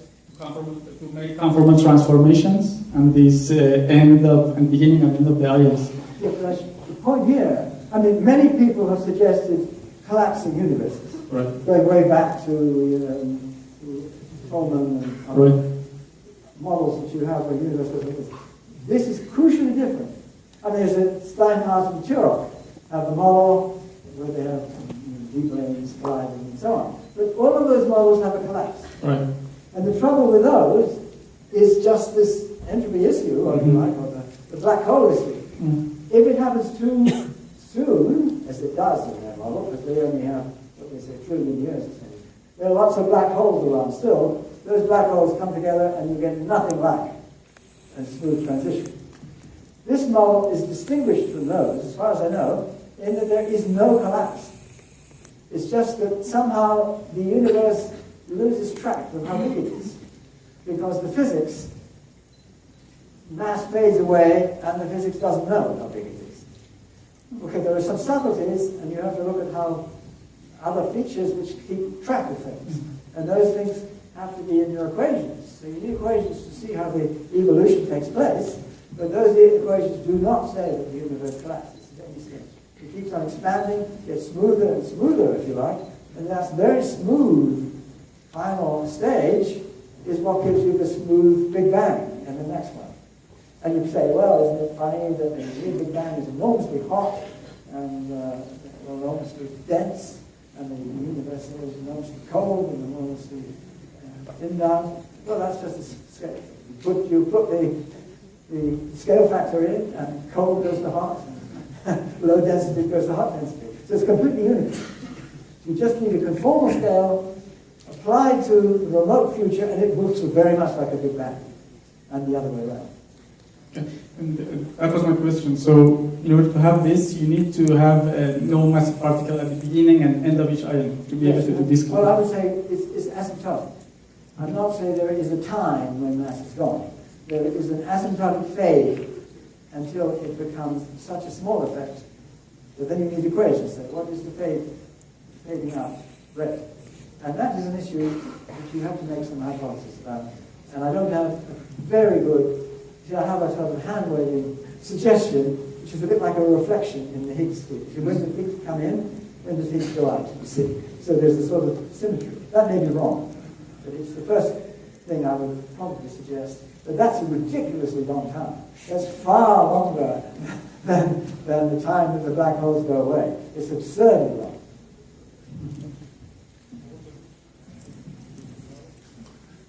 La penúltima pregunta. Sí, la penúltima, ¿verdad? Sí, yo voy a hacer la pregunta en español. La tengo en inglés, pero por un giro. Estos son dos preguntas breves. La digo despacio. Doctor Penrose, anualmente desde el emperador de los años de 1994-96, usted clasificó a las teorías físicas en tres grandes categorías: las soberbias, las useful y las tentativas. ¿Puedo traducir esa parte? Si no, se me va a olvidar todo. So, in the 90s, you classified physical theories in three kinds of hierarchies, from the ultra-precise extraordinary to the... What was the name? Soberbias. Superb was the best one. And there were about 5 theories. Yeah, something like that. And then no, I didn't say this theory. I hadn't thought of this theory then. Superb was things like, well, not necessarily. Like Euclidean geometry, I remember. Euclidean geometry? Euclidean geometry, that's right. Superb. Yeah, it is superb. And we use it all the time. We're building and they don't fall down. And these buildings, it works extraordinarily well. You know it's not quite right. Newtonian mechanics. Newtonian mechanics, that's right. Works extraordinarily well. Not quite right though. And then Maxwell equations, I forget what they were now. Yeah. Quantum mechanics works beautifully. I don't believe it before that. There has to be some level at which you... But do you believe in Euclidean It's geometry? superb, all right. And then useful things like Kepler's ellipses, even the old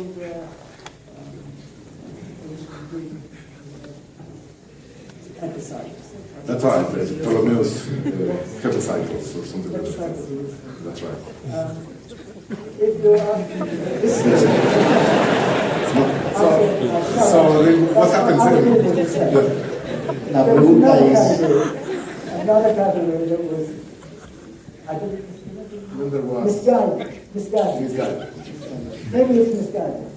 la pregunta es, ¿en qué categoría cae la cosmología conforme cíclica? Oh, so now you have to judge your own theory.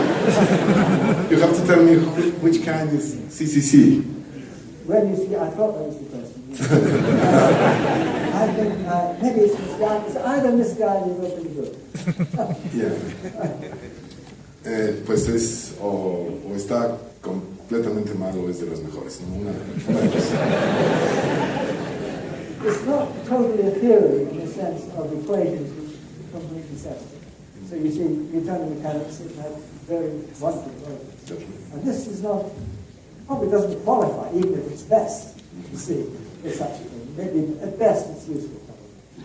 En el mejor de los casos es útil. Es una de estas teorías fundamentales porque carece de ecuaciones completas para su descripción. Yeah, here.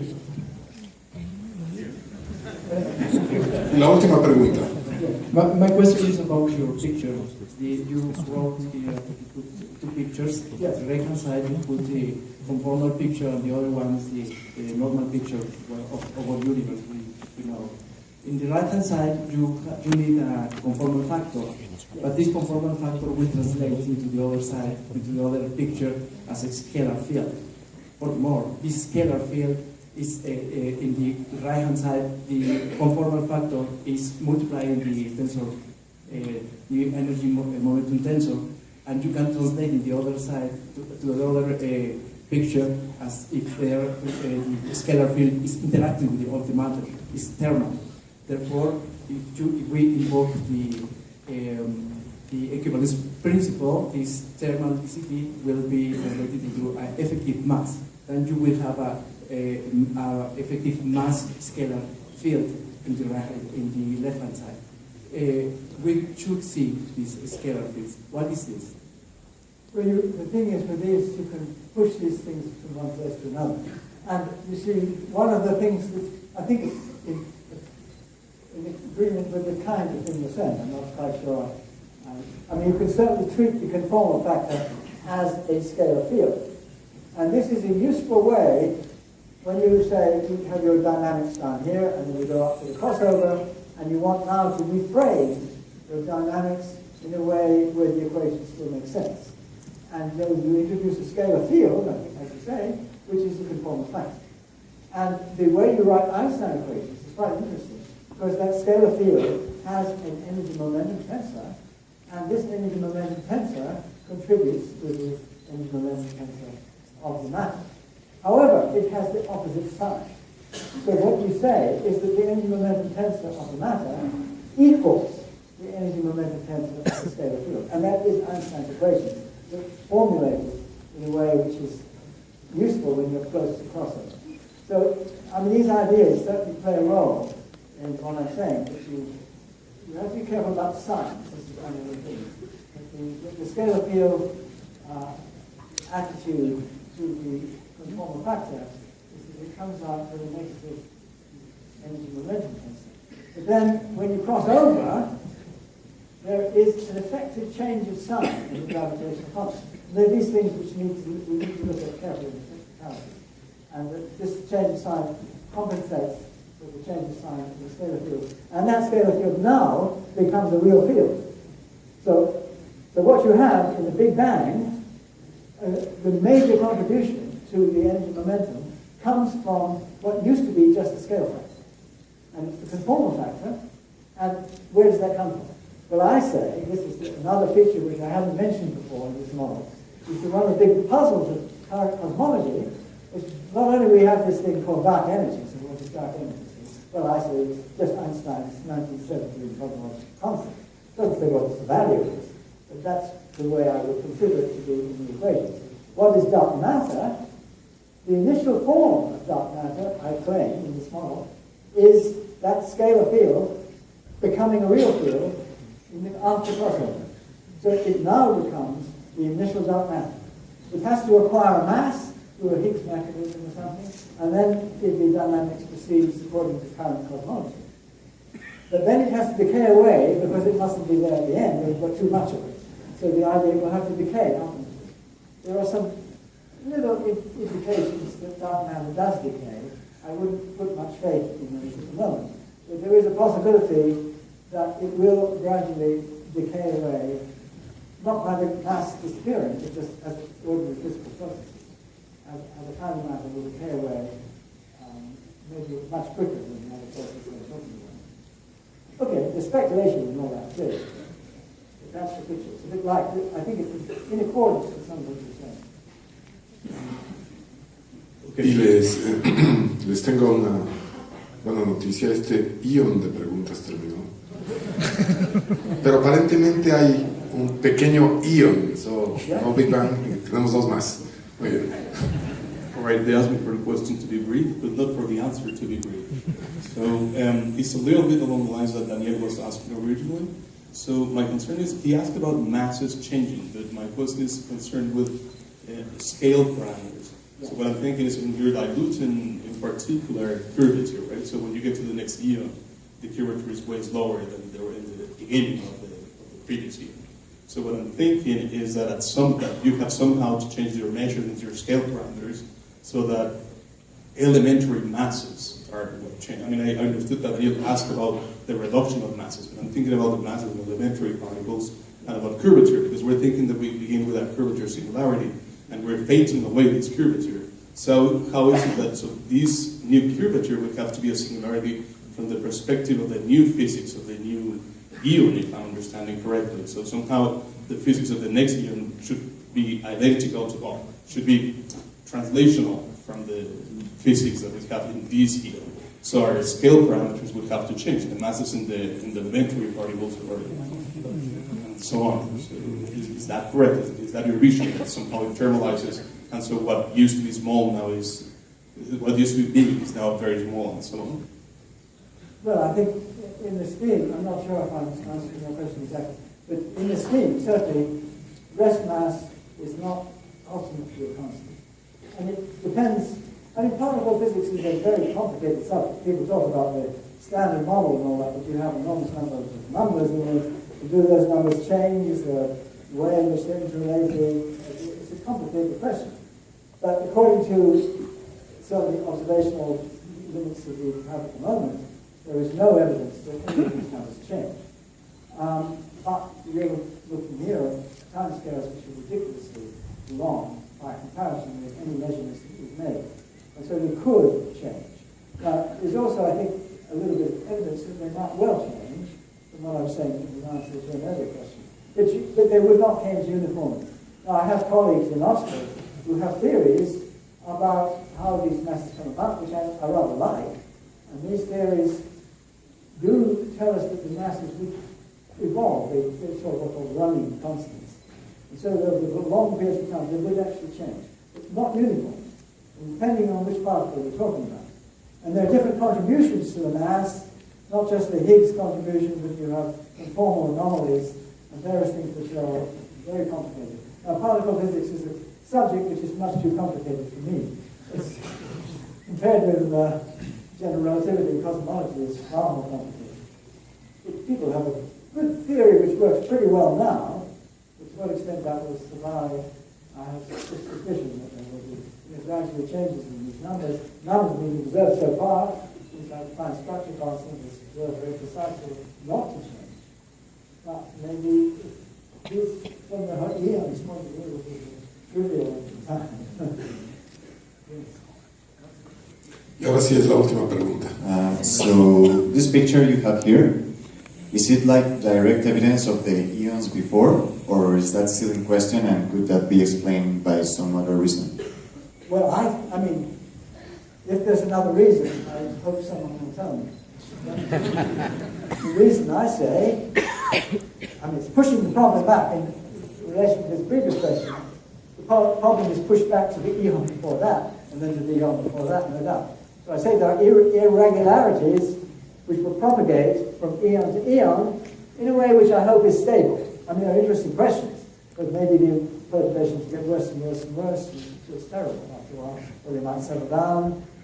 In relation to an earlier question, I was saying, well, my prejudice is to believe that they settle down, and it's pretty well the same all the way. But what you see here, according to this picture, is that these points represent multiple black hole collisions in an eon prime time, very distant, in fact, so distant that in the current cosmology pictures, they are outside what we call our particle horizon. There is a distance we can look out to, and this is beyond that. People say you can't look beyond that, but that's because they don't have other eons. In our eon, you can't look beyond that. But in the previous eon, you can see, according to me, the collisions between black holes in some region which is very dense. Well, not dense, very populated by huge numbers of enormously massive black holes. And why is that there? Because of something in the eon before that. Well, who knows? But I am saying that there is a sort of explanation. I'm not saying why it's here, I'm not saying why this one's there, or that one's there, or why that one is there. And there's probably some others hiding behind here. I should say also there's a published group, and and they see patterns very similar to this. They have a bigger exclusion region, but they certainly see that one, and I think they see a bit of this one. This one is not seen so well because the exclusion region cuts all this out. But it's consistent with this picture. But I'm not saying why these things are so non-uniformly distributed. I'm just saying that it is consistent with this picture. And that the fluctuations in temperature are not caused by some random quantum effects, which would give you a uniform distribution, very uniform, like the simulation I showed you, not like this. So it seems to me it's a partial confirmation of what CCC says. It certainly is not a very strong one because it doesn't tell you why the previous eon was like that. But it does seem to be rather in contradiction, as I see it, with the current picture. Because the current picture would say, whatever is the source of these particular features, that source ought to be pretty uniform over the sky. And that's not what we see. Pues muchas gracias por sus preguntas. Agradecemos la participación del profesor.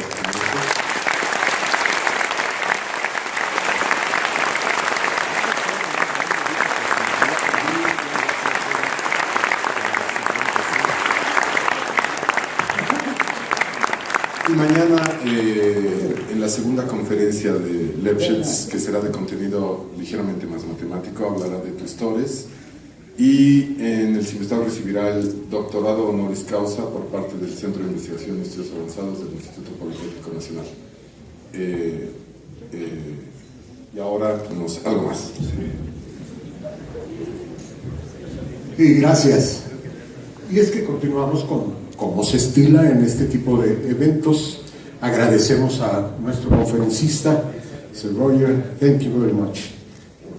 Y ahora invitamos al muy digno representante de nuestro señor director, doctor Julio Gregorio Mendoza Álvarez, secretario general del Instituto Politécnico Nacional, para hacer entrega de dichos reconocimientos.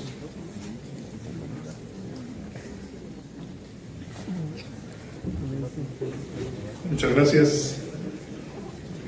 Muy buenas tardes. Pues después de oír esta magnífica conferencia de Sir Roger Penrose, de oír también estas ideas tan sugestivas acerca del Big Bang, de ciclos de expansión, compresión, de la idea de la segunda ley de la termodinámica, que por allá Bogdan Miel decía que había que repensarla mejor, pero la idea como tal de que la entropía nos da siempre el sentido del tiempo y que en algún momento dado esta colisión de agujeros negros pudiera resetear en un momento dado el ciclo, la dirección del tiempo, ¿no? Creo que son ideas fascinantes. Voy a dar lectura al reconocimiento que da las conferencias Solomon Lefschetz al profesor Sir Roger Penrose. Y tiene esta denominación. Roger Penrose Relitz is the 2015 Lefschetz Lecturer for his profound and imaginative contributions to our understanding of the mathematics and physics of space-time, as well as for his relentless advocacy for the public understanding of science.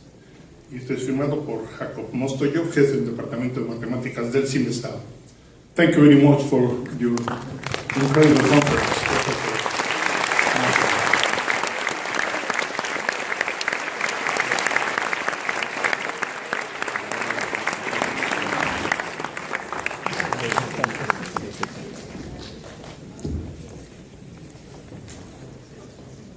Y también, de parte del Instituto Politécnico Nacional, le queremos dar unos recuerdos al profesor Penrose. Hablaba de relojes y, bueno, pues hablando de relojes, el calendario azteca creo que puede ser muy significativo.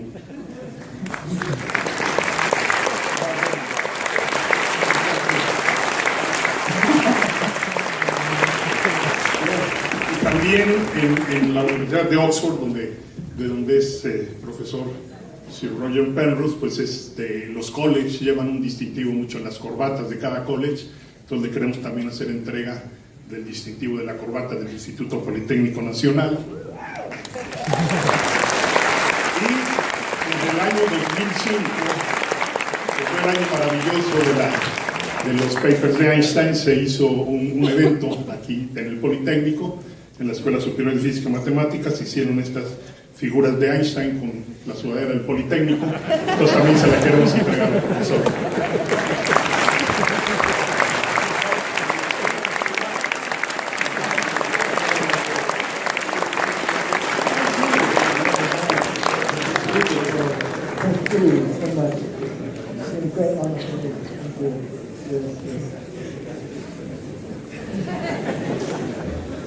Bien, de esta forma concluimos este magnífico evento. Agradecemos infinitamente todo lo que va. We appreciate your participation here in the Polytech. It was an honor for us. Y para todos ustedes, que tengan una espléndida tarde. Gracias.